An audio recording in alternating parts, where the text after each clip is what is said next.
नमस्कार। Mid day एजेंडे में आप सभी दर्शकों का हार्दिक स्वागत है। मैं हूं आपके साथ श्वेता शर्मा। विधानसभा सत्र शुरू हो चुका है, साथ ही छत्तीसगढ़ में बिजली दरों में वृद्धि को लेकर इस समय हलचल तेज हो गई। राज्य की बिजली वितरण कंपनी ने साल 2026-27 के लिए करीब 6,000 करोड़ रुपए के राजस्व घाटे का हवाला देते हुए 24% तक दर वृद्धि का प्रस्ताव दिया। अब हाल ही में पूरी हुई जन सुनवाई में उपभोक्ता संगठन और उद्योग प्रतिनिधियों ने इसका विरोध किया। इसे देखते हुए विद्युत विनियामक आयोग दरों में वृद्धि को लेकर मिडवे मॉडल पर विचार कर रहा है। अब दरों में 5 से 7% बढ़ोतरी होने के आसार जताए जा रहे हैं और इसी विषय में आज हमारा जो एजेंडा है वो यही है।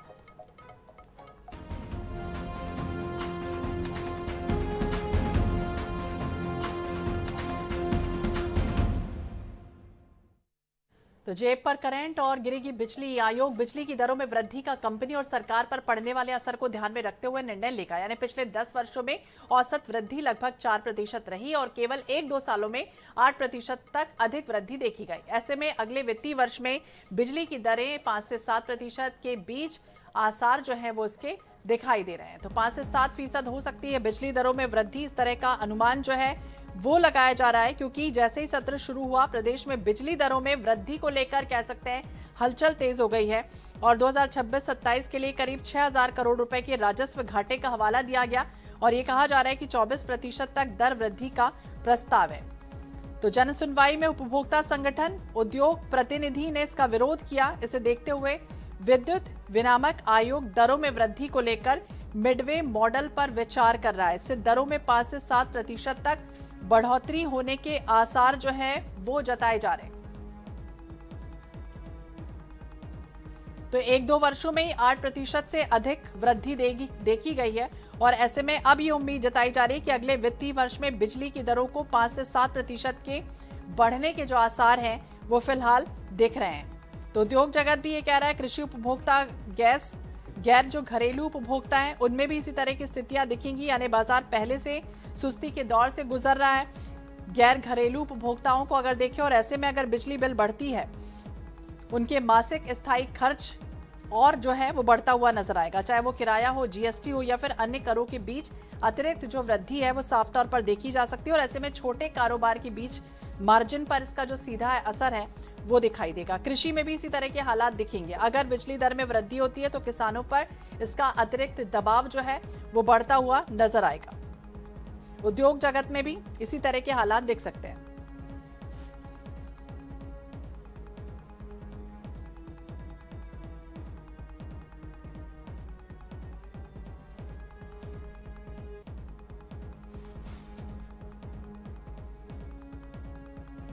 तो क्या 5 वर्षों की एस्टिमेटेड टैरिफ नीति होगी लागू? इस तरह के कई सवाल है जो हम पूछने जा रहे हैं और हमारे साथ खास पैनल जुड़ गया। हमारे साथ खास मेहमान भी है। हमारे साथ है अभय नारायण जी, कांग्रेस के प्रवक्ता है। अभय जी, बहुत बहुत स्वागत है आपका INS 24/7 पर। हमारे साथ स्टूडियो में मौजूद है PN सिंह, पूर्व सचिव नियामक आयोग। सिंह साहब, आपका भी बहुत बहुत स्वागत है INS 24/7 पर। हमारे साथ मुकेश शर्मा जी भी जुड़ेंगे, बीजेपी के प्रवक्ता है। फिलहाल सबसे पहले तो PN साहब आपसे ही समझना चाहेंगे, जिस तरह का वृद्धि का प्रस्ताव दिया है बिजली कंपनी में, क्या समझें और आने वाले समय में किस तरह की स्थितियां दिख सकती हैं? देखिए, जो बिजली की दरें हैं वो मुख्यतः क्यों बढ़ रही हैं, उसका मुख्य कारण यह है कि जैसे मान लीजिए कि इस साल या पिछले साल आपने कहा कि 7 रुपये 20 पैसे करीब हमारी औसत कास्ट ऑफ सप्लाई है। अब जैसे एग्रीकल्चर है उससे 80% पर देते हो आप, डोमेस्टिक में BPL उनको कंज्यूमर कम पैसे में देते हो, तो समबडी हैज टू कंट्रीब्यूट ना। कोई देगा तब तो इनको दोगे, अगर नहीं दोगे तो घाटे में पड़ा रहेगा। देने का उद्योगों से था, बहुत पहले से माना जा रहा है, तो उद्योगों को कुछ पैसा महंगा कर दो और गरीबों की बिजली थोड़ी सस्ती कर दो, यही फार्मूला चलता रहा है। लेकिन हो क्या रहा है कि पिछले 7-8 सालों से जो स्टील इंडस्ट्री है, जो स्टेट में करीब 35 से 40% बिजली की खपत करती है, वही 7 रुपए की जगह 5.5 रुपए बिजली पा रही है। लोड फैक्टर की छूट देके उसको सस्ता कर देते हो। जब सस्ता कर देते हो तो आपको और पैसा आएगा कहां से? पहले गरीब किसान का आप 80% पर देते हो, डोमेस्टिक को भी ऐसे 80% पर देते हो, तो इनको भी अगर आप उनसे भी नीचे बिजली दोगे तो पैसा तो घाटा होना ही है ना। और ये जो थोड़ा बहुत बढ़ता है, हर साल 5-7% बढ़ा देते हैं, तो उससे थोड़ी बहुत पूर्ति होती है। आप देख लीजिए, हर साल 1500 करोड़ रुपए का एडिशनल फायदा स्टील इंडस्ट्री को दिया जा रहा है। तो अगर सही में इच्छा हो तो एक लॉन्ग टर्म प्लान बनाइए कि ये कैसे बिजली का रेट सस्ता हम कर पाएंगे। उसका एक बहुत सरल उपाय है, इस सरकार के हाथ में। सरकार डिस्ट्रीब्यूशन कंपनी और जनरेशन कंपनी, जो इनकी खुद की जनरेशन कंपनी, दोनों को मर्ज करते हैं। तो मर्ज करके कि आज डिस्ट्रीब्यूशन कंपनी तो घाटे में है, लेकिन उत्पादन कंपनी फायदे में है। एक के फायदे से दूसरे का घाटा कुछ कंपनसेट हो जाएगा। और ये केरल में ऐसी व्यवस्था है, आपका पंजाब में यही व्यवस्था है, हिमाचल में यही व्यवस्था है, वो ऐसा करके रखा है उन्होंने। तो इससे क्या हो जाएगा कि बिजली के रेट थोड़े से कम हो जाए। दूसरा, थोड़ा प्रबंधन में सुधार कर लीजिए तो थोड़ा सा कंपनसेट हो जाएगा। लेकिन स्टील इंडस्ट्री जो कि दूसरे लोगों को पैसा दे सकती है, वही खुद ही ले रही है, तो घाटा ही होगा ना। ठीक है, मुकेश जी से भी समझते हैं। मुकेश शर्मा जी भी हमारे साथ जुड़ गए, बीजेपी के नेता। मुकेश जी, बहुत बहुत स्वागत है आपका INS 24/7 पर। और आपसे भी समझना चाहेंगे, चूंकि बार बार भाई सरकार तो ये कहती है कि बिजली दर में आत्मनिर्भर बन रहा है प्रदेश, आगे आने वाले समय में और अच्छी बिजली मिलेगी, सबसे ज्यादा तो छत्तीसगढ़ में बिजली मिलती है। और ऐसे में अगर 6,000 करोड़ के घाटे की बात आ रही है तो जिम्मेदारी तो किसकी बनती है? देखिए, अभी सिंह जी बोल रहे थे, मैं सुन रहा था। ये अलग अलग कंपनी है, नियामक आयोग है, जनरेशन कंपनी है, डिस्ट्रीब्यूशन कंपनी है, तो इसके माध्यम से लोगों को बिजली दिए जा रहे हैं। लेकिन इसमें देखना ये पड़ेगा कि हमारा प्रोडक्शन कितना हो रहा है और किसको ज़्यादा बिजली का डिमांड है और उसका रेट क्या है। जैसे कि बता रहे थे कि स्टील कंपनीज को जिस रेट में देते हैं और बाकी डोमेस्टिक जो भी अपने उपभोक्ता हैं उनको जो रेट में दिया रहा है, ऐसे करके यदि कंपनियां इसको लॉस में दिखाती है तो ऐसी स्थिति में रेट बढ़ाने के लिए एक दबाव बनता है। लेकिन इसके बावजूद भी लगातार सरकार के द्वारा सूर्य घर योजना के माध्यम से बिजली का प्रोडक्शन और भी अनेक माध्यमों से बिजली के प्रोडक्शन करके यहाँ पे बिजली के रेट को, प्रोडक्शन रेट को कम करके उसको कैसे ठीक किया जाए, इस दिशा में सरकार लगातार सोचती है। अभी जैसा बता रहे हैं कि कंपनी को लॉस है, उस लॉस के हिसाब से 26% तक का उसको रेट में वृद्धि करके उसको एवरेज किया जा सकता है। किंतु ऐसे समय अनेक बार आए हैं जब डिस्ट्रीब्यूशन कंपनी और जनरेशन कंपनी के द्वारा ये प्रस्ताव रखा गया है कि घाटे की स्थिति में इस प्रकार के रेट को बढ़ा के उसको कंपनसेट किया जाए। लेकिन नियामक आयोग जो है वो हर टाइम ऐसी स्थिति में बीच का रास्ता अपनाती है और अभी भी यही होने वाला है। कहीं ना कहीं बीच का रास्ता निकाल कर ज्यादा बोझ। लेकिन बीच का रास्ता क्या निकलेगा मुकेश जी? हमने देखा अमूमन हर बार वृद्धि होती है, आम उपभोक्ता जो है वो सीधे लॉस लेता है, उसके पास ही इस तरह की स्थितियां बनती है कि जब उसे ज्यादा बिजली का बिल देना रहता है।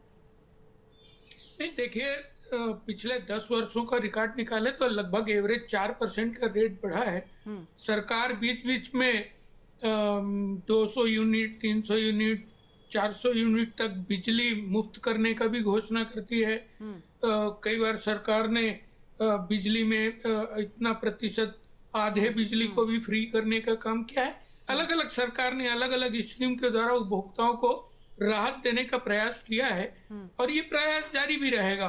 लेकिन चूंकि अभी प्रोडक्शन कंपनी को इस प्रकार का घाटे का इन्होंने जो घोषणा किया है, उसको और उपभोक्ताओं को दोनों के बीच में क्या रास्ता निकल सकता है, सरकार इस बारे में गंभीरता से विचार करेगी। ठीक है, गंभीरता से विचार करेगी सरकार, ये कह रहे हैं। कांग्रेस प्रवक्ता भी है अभय जी। अभय जी, क्या लगता है जिस तरह का 24% की वृद्धि का ये प्रस्ताव रखा गया जायज है, या फिर किस तरह सरकार की, आपकी भी जब सरकार रही है तब मुफ्त बिजली का भी बड़ा दावा किया गया, हाफ बिजली का भी वादा किया गया?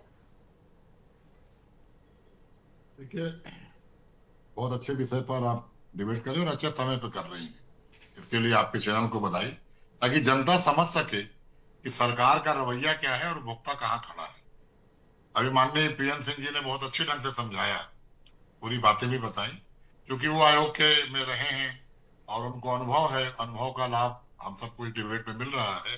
मैं तो सिंपल बात करूंगा कि छत्तीसगढ़ वो स्टेट है जो जितनी खपत है उससे अधिक बिजली का उत्पादन करता है, लेकिन हमारी बिजली दूसरे स्टेट को जा रही है, वहां पे बिजली सस्ती है और हमारे यहाँ बिजली महंगी है। ये दोहरा रवैया समझ के परे, दूसरा, कोयला हमारा, पानी हमारा, प्रदूषण हम झेल रहे हैं, छत्तीसगढ़ के लोग। और गुजरात में रौनक होगी, महाराष्ट्र में रौनक होगी, राजस्थान में रौनक होगी, और हमसे कम दर पे रौनक होगी, हमसे कम दर पे वहां बिजली जाएगी। ये भी तो बड़ा रवैया है जिस पे सरकार को गंभीरता से विचार करना चाहिए। दूसरी, जिस तरह की बातें आ रही हैं कि 24-25% वृद्धि हो सकती है, 6,000 करोड़ का घाटा, तो घाटा के लिए जवाबदार कौन है और घाटा किस वजह से हो रहा है? क्या आपके यहाँ बिजली चोरी रुक गई? क्या आप जो उपकरण यूज कर रहे हैं वो स्टैंडर्ड कंपनी कर रहे हैं? ट्रांसफार्मर जल जाते हैं, बड़े बड़े जो ट्रांसमिशन के सेंटर हैं वहां पे आग लग जाती है, एक साथ आपके गोदाम में आग लग जाती है। तो जो पीएम सिंह जी ने कहा ना कि जो मैनेजमेंट है, प्रबंधन व्यवस्था है, उसमें भी कसावट लानी चाहिए। उत्पादन कंपनी अलग, और वितरण कंपनी अलग, सब अपना अपना पल्ला झाड़ लेते हैं। अल्टीमेटली इसका लाभ, नुकसान तो उपभोक्ताओं को हो रहा है, जिसपे आप रेट डाल 6,000 करोड़ की पूर्ति करने जा रहे हैं। 6,000 करोड़ के घाटे के लिए उपभोक्ता जवाबदार है क्या? उपभोक्ताओं ने कोई गलती की क्या?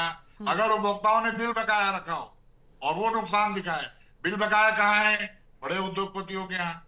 बिल बकाया कहाँ है? डिफॉल्टर उद्योगपतियों के यहाँ। बिल बकाया कहाँ है? सरकारी महकमे में। तो उसका घाटा उपभोक्ता क्यों सहे, किसान क्यों सहे, मध्यम वर्ग परिवार क्यों सहे, गरीब क्यों सहे? और आश्चर्य यह है कि 10 सालों में जो वृद्धि हुई 4%, जो अभी आपने रिपोर्ट दिखाया, मैं उसी की चर्चा कर रहा हूँ।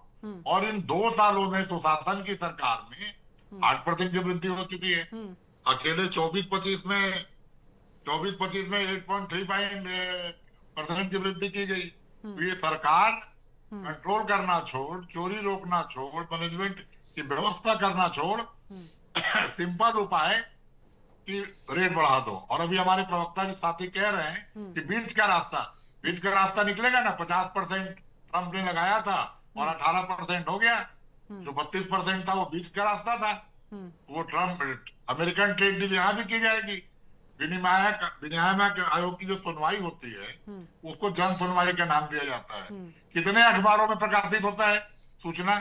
कौन जनता वहां पहुंचती है जी? क्या हम ये तय करते हैं कि कम से कम किसान वर्ग से, मध्यम वर्ग, घरेलू उपभोक्ता वर्ग से और उद्योग वर्ग से वहां लोग पहुंचे? केवल उद्योग के लोग पहुंचते हैं। मुकेश जी, देखिए ये तो स्पष्ट है कि भले ही उत्पादन के क्षेत्र में हम छत्तीसगढ़ को कहते हैं कि बड़ा अच्छा भाई बिजली बहुत मिल रही है, खूब मिल रही है, लेकिन कहीं ना कहीं राजस्व तो नुकसान हो रहा है। ये बात तो आप भी मानते हैं। और मूलभूत सुविधाओं की जो बात करती है कि जनता को मिलनी चाहिए, वो तो मिल ही नहीं रही। और लगातार इस तरह के जो रेट है वो बढ़ रहे हैं, तो नुकसान तो आम जनता का होगा ना, आम उपभोक्ताओं का होगा। मिड वे मॉडल की बात जो कर रही है सरकार, वो किस पॉलिसी पे काम करेगी? देखिए श्वेता जी, कहीं ना कहीं अभी कांग्रेस के प्रवक्ता भाई बोल रहे थे कि सरकार की 4% दरों में वृद्धि पिछले 10 साल का एवरेज है, माने 5 साल तो इनकी सरकार रही है। उसके बावजूद तो ये किसी सरकार की मजबूरी होती है। ये कोई सरकार, देखिए सुन लीजिए, के विषय में बात किया जाए, बोलिए। पिछला इतिहास रमन सिंह का भी है और भूपेश सरकार का भी है, दोनों पे बात लंबी चली जाएगी। डिबेट का विषय वर्तमान सरकार में जो भी है उसका बताइए। मुकेश जी को सुन लेते हैं। अभय जी सुन लीजिए। बोलिए मुकेश जी। चीजों को रखने के लिए बहुत लंबा चौड़ा बोलने की जरूरत नहीं है, तथ्य के साथ बात करेंगे तो आपको भी समझ में आएगा, बीच में बोलने की आवश्यकता नहीं पड़ेगी। मुकेश जी बोलिए, आप अपनी बात पूरी कीजिए। यदि उत्पादन दर बढ़ता है, उत्पादन लागत बढ़ता है, तो ऐसे में कहीं ना कहीं कंपनी को लॉस होती है। कंपनी को लॉस होने के पीछे मुख्य कारणों में से एक कारण है उत्पादन दर का बढ़ना। तो उत्पादन दर बढ़ता है तो ये पहली बार नहीं है कि बिजली में लोग उपभोक्ता को दरों में बढ़ोतरी हो रही है।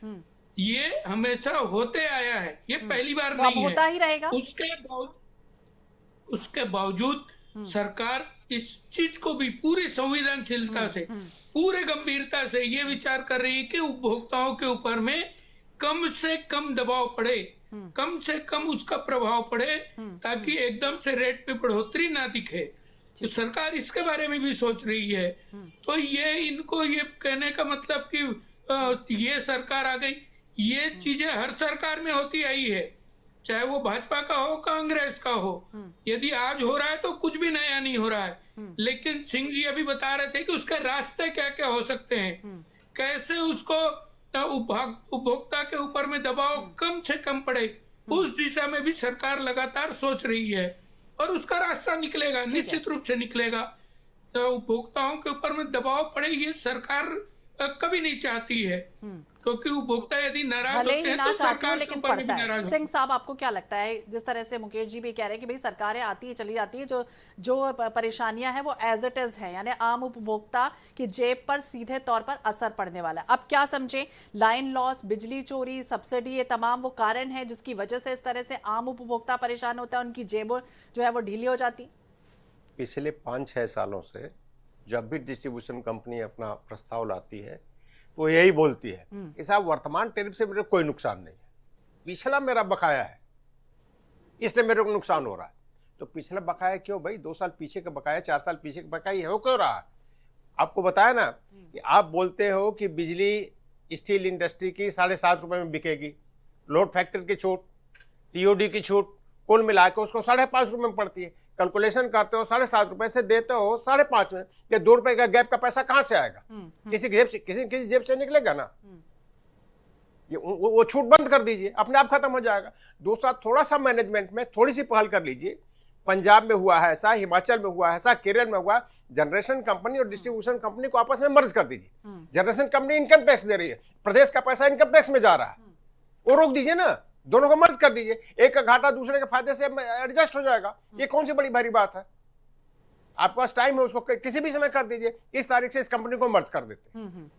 ठीक है मुकेश जी, ये तो आपको समझना ही होगा, क्योंकि कई ऐसे उपभोक्ता हैं जिनका लाखों रुपए का बिल बकाया है, लेकिन जिनके 200, 500, 1000 रुपए बिल आते हैं उनको प्रेशर बनाया जाता है, भाई बिजली का बिल जल्दी से जमा करो। लेकिन जिनके लाखों करोड़ों का बकायेदार है उन पर सख्ती क्यों नहीं दिखाई जाती? और तमाम ऐसे जो बिजली चोरियां हो रही हैं उस पर भी आपको लगता है कि सख्त से सख्त कार्रवाई होनी चाहिए, पॉलिसी ऐसी बनानी चाहिए, रोक लगे उस पर? देखिए श्वेता जी, सरकार लगातार इस पे काम करती है। लोगों के लाइन भी कटते हैं, लोगों को नोटिस भी जाते हैं और लगातार इस प्रकार की कार्रवाई करती है। लेकिन सरकार की जिम्मेदारी जनरेशन कंपनी, प्रोडक्शन कंपनी, उपभोक्ता के साथ उद्योग को चलाना भी सरकार की जिम्मेदारी है।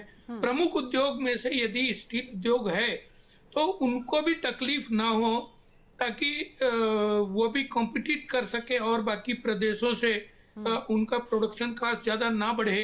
इस बात की जिम्मेदारी भी सरकार की है। लेकिन इसके बावजूद यदि जनरेशन कंपनी के, प्रोडक्शन कंपनी के और डिस्ट्रीब्यूशन कंपनी के लोगों में ये जिम्मेदारी है कि बिजली का बिल वसूली किया जाए, तो उसमें क्या कमी रह गई है, सरकार इसको भी देख रही है और लगातार ये तो प्रयास देख तो रही है, लेकिन कुछ कर भी रही है? बिल्कुल कुछ क्या कार्रवाई हो? कोई आज पे तक तो ऐसा कुछ नहीं हुआ कि कोई बड़े बड़े उद्योगों में कह दिया हो कि भाई आज इनकी बिजली कट हो गई है, 2 दिन तक इनके यहाँ बिजली नहीं आएगी। श्वेता जी, बोलना, डिस्कशन करना और कार्रवाई करना, तीनों चीज में बहुत बड़ा फर्क होता है। सरकार कार्रवाई करती है और लगातार करते आ रही है, आगे भी जारी रहेगा। ठीक है अभय जी, कार्रवाई हो रही है, जारी रहेगी, आगे भी होगी, सुन लीजिए, सभी चीजों को बैलेंस करके चलना पड़ता है। जब सरकार में आदमी होता है, जब सरकार में पार्टी होती है, कहीं भी एक तरफा कार्रवाई ना हो जिससे माहौल बिगड़े, सरकार की जिम्मेदारी रहती है। एक तरफा कार्रवाई नहीं होती, कार्रवाई हो रही है। मुकेश जी की बातों का जवाब दीजिए काउंटर। पूरे गंभीरता के साथ में विषय की ओर लेके चल रही है। जी अभय जी, भाजपा के प्रवक्ता की बातों को मान ले तो चोरी होती रहेगी, जेब पे डाका पड़ता रहेगा, बिजली जेब पे गिरती रहेगी, कार्रवाई होती रहेगी। सरकार गंभीर है, सरकार प्रयास कर रही है। ये तो रटी रुटाई बातें हैं। कांग्रेस की सरकार में राम राज्य आ गया था, ऐसी स्थिति भी नहीं है अभय नारायण जी। कांग्रेस के टाइम में कोई राम राज्य नहीं आ गया था। बिजली का भी आपने भी बढ़ाया था, आपने भी बढ़ाया था। अभय जी को सुन लेते हैं। मुकेश जी रुकिए, अभय जी बोलिए। कर दिया, सरकार ने समझौता कर लिया। यही कंपनियां कर रही हैं, 6000 करोड़ का घाटा दिखाएंगी, 25% का हल्ला करेंगी और 5-7% बढ़ाएंगी। तो हमको लगेगा 24% बढ़ाना था, 5%, हमने तो 19% इनको छूट दे दिया और उपभोक्ता उसमें फंसा रह जाएगा। आज किसान की स्थिति क्या है? आप जो धान का पैसा 3100 रुपया दे रहे हैं उसको किस रास्ते से वापस ले रहे हैं? बिजली के बिल के रास्ते से वापस ले रहे हैं, खाद के पैसे से वापस ले रहे हैं, तो उत्पादन अभय उसका जी नहीं क्या हो रहा, होना उसके चाहिए? कोई रास्ते से ठोस वापस ले- रणनीति तैयार करेगी कांग्रेस? कोई घरेलू- रोड मैप बनाएगी? कोई सुझाव देगी सरकार को? देखिए, कांग्रेस ने अपने 5 साल में एक मॉडल बना के दिखाया था कि हमने 400 यूनिट बिजली बिल हाफ किया और ये तय किया था कि जो हर महीने पटाएगा उसी को वो लाभ मिलेगा। तो लोगों ने हर महीने बिल पटाया, 200 यूनिट का लाभ लिया, आज आपने समाप्त कर दिया, तो लोगों ने बिजली पटाना भी लेट शुरू किया। तो मॉडल ऐसे बनाए कि कम से कम जो घरेलू उपभोक्ता है और किसान है इनकी रक्षा हो। अभी स्टील प्लांट की स्टील उद्योग का बहुत बात हो रहा था, सिंह साहब को बहुत नॉलेज है, मैं बहुत ज्यादा जानकारी नहीं रखता, लेकिन मेरी जानकारी में है कि सारे स्टील प्लांट ने नोटिस दे दिया है कि बिजली की जो कटौती हो रही है 3 घंटे 4 घंटे, अगर ये चलती रहेगी तो 5 रुपया 7 रुपया जितने भी दोगे हम उद्योग नहीं चला पाएंगे। केवल यही नहीं है कि आप रेट बढ़ा रहे हैं, आप बिजली दे भी नहीं पा रहे हैं, जबकि छत्तीसगढ़ में उत्पादन इतना हो रहा है कि हमको 24 घंटे बिना कटौती के बिजली मिलना चाहिए। हमारी जी, कीमत मुकेश पे, जी। हमारे कोयला पे, हमारे पानी पे, हमारे प्रदूषण सहने की कीमत पे आप दूसरे राज्य को जगमग करेंगे, ये बात नहीं है। और एक जी, जानकारी और मुकेश मुझे जी, प्राप्त हुई जी, है, बोलिए। सिंह साहब को जानकारी होगी कि धान के भूसे से जो बिजली उत्पादन होता था, जो कंपनियां चलती थी, सरकार उनको बंद कर रही है क्योंकि अडानी का सोलर लगाना है। ठीक है मुकेश जी। सोलर की ओर आप जा रहे हैं, आप इसका उपाय खोजिए, लेकिन पहले बिजली का बिल उपभोक्ता पटा सके, मध्यम वर्गीय वर्ग पर हमारी चिंता है, गरीब मध्यम वर्ग और किसान, और उसके बाद उद्योग, इसलिए कि उद्योग से ही रोजगार मिलना है, तो रोजगार की चिंता करेंगे ठीक है, तो उद्योगों मुकेश की जी। चिंता करनी होगी। सुन रहे हैं आप अभय जी? श्वेता जी आप नीति की बात कर रहे थे। अब कांग्रेस क्या नीति बनाएगी? इनके पास नीति, नियत और नेता तीनों की हमेशा कमी रही है। कभी नियत रहा नहीं कि जनहित में काम किया जाए। आज वही कारण है कि कांग्रेस पार्टी ने छत्तीसगढ़ के जनता का विश्वास खो दिया है, पूरी तरीके से जनता का विश्वास तो खो विश्वास दिया तो है। किया ना जनता ने, लोग- बीजेपी पे विश्वास किया लोग- ना, बीजेपी पे तो विश्वास लोकतांत्रिक कर रही व्यवस्था- जनता। श्वेता जी लोकतांत्रिक व्यवस्था में विश्वास का प्रमाण तब होता है जब लोकतांत्रिक चुनाव के अंदर में लगातार 4 चुनाव, विधानसभा, लोकसभा, नगरीय निकाय, पंचायत मुकेश जी, स्तर सोलर के को चुनाव, लेकर भी लगातार हम देख रहे हैं कि जागरूकता फैलाई पूरी जा रही तरीके है। से लगता है कि सोलर कांग्रेस की तरफ पार्टी की- ध्यान आकर्षित करवाना चाहिए, जागरूकता लोगों में बढ़ाई जानी चाहिए, जिस तरह से ये कहीं ना कहीं नुकसान हो रहा है। बिल्कुल निश्चित रूप से लोगों में जागरूकता फैलाने की जरूरत है। अनावश्यक बिजली का उपयोग बंद हो, लोग कम से कम बिजली का उपयोग करें, यह जागरूकता भी जरूरी है। और सरकार के तरफ से जो लाइन लॉस होते हैं उसको भी रोकने का लगातार प्रयास चल रहा है। पहले इससे बहुत ज्यादा हुआ करते थे, अब सरकार ने व्यवस्था बनाई है। सिंह साहब कुछ छोटा सा काउंटर द्वारा, आपका भी। सिंह जी के द्वारा जो प्रस्ताव आया है कि क्यों ना दोनों कंपनी को एक किया जाए, ठीक और है। उनका एक सुझाव बहुत अच्छा सिंह है साहब आपका भी सुझाव की क्या होना कि चाहिए? एक कंपनी लॉस में जाती है और जी। दूसरी कंपनी टैक्स देती है, तो ये चीज भी सरकार के नॉलेज में है और सरकार इस दिशा में कोई निर्णय ले। इन्होंने उदाहरण के तौर पे बताया कि कुछ ठीक है। प्रदेश, सिंह साहब से भी समझ पंजाब लेते हैं, जैसे थोड़ा सा प्रदेशों माफ में ये कीजिएगा, हो हमारे पास सकता समय है, की तो कमी। जी सिंह छत्तीसगढ़ साहब में भी सुझाव उसका जीएसटी ले रहे हैं उसको तो बंद कर दो, आप बोलिए। जनरेशन का जीएसटी ले रहे हैं उसको बंद कर दो। जनता को राहत देने के लिए पिछले साल इसी सरकार ने 1000 करोड़ रुपए का अनुदान दिया था कि टैरिफ कम बढ़े। रमन सिंह सरकार थी तब मैं कमिश्नर में था, तो जब भी कोई प्रॉब्लम होता था उनको बताता था साहब ऐसा ऐसा हो रहा है, अगर सरकार कुछ मदद कर दे तो टैरिफ कम बढ़ेगा।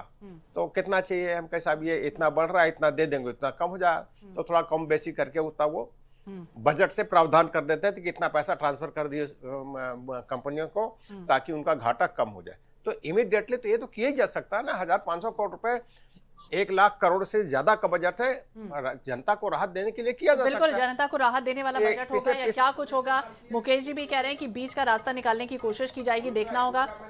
जी अगले साल आपको फर्क नजर आ जाएगा, अगले साल ही फर्क पड़ जाएगा। बिल्कुल, कितना फर्क आएगा फिलहाल तो देखना होगा। बहुत बहुत शुक्रिया आप तीनों मेहमानों का बातचीत करने के लिए, इस परिचर्चा में हिस्सा लेने के लिए। जेब पर करंट, गिरेगी बिजली, इस पर हम चर्चा कर रहे थे कि आने वाले समय में क्या कुछ होता है। 24% वृद्धि का प्रस्ताव जो है वो नियामक आयोग ने दिया, और हालांकि अब कितना उपभोक्ताओं को फायदा पहुंचेगा, कितना नुकसान होगा और सरकार को इससे क्या बेनिफिट होगा, ये भी हम समझने की कोशिश कर रहे थे। इसी के साथ इस बुलेटिन में फिलहाल इतना ही। बाकी अपडेट्स के लिए आप देखते रहिए INS 24/7। नमस्कार।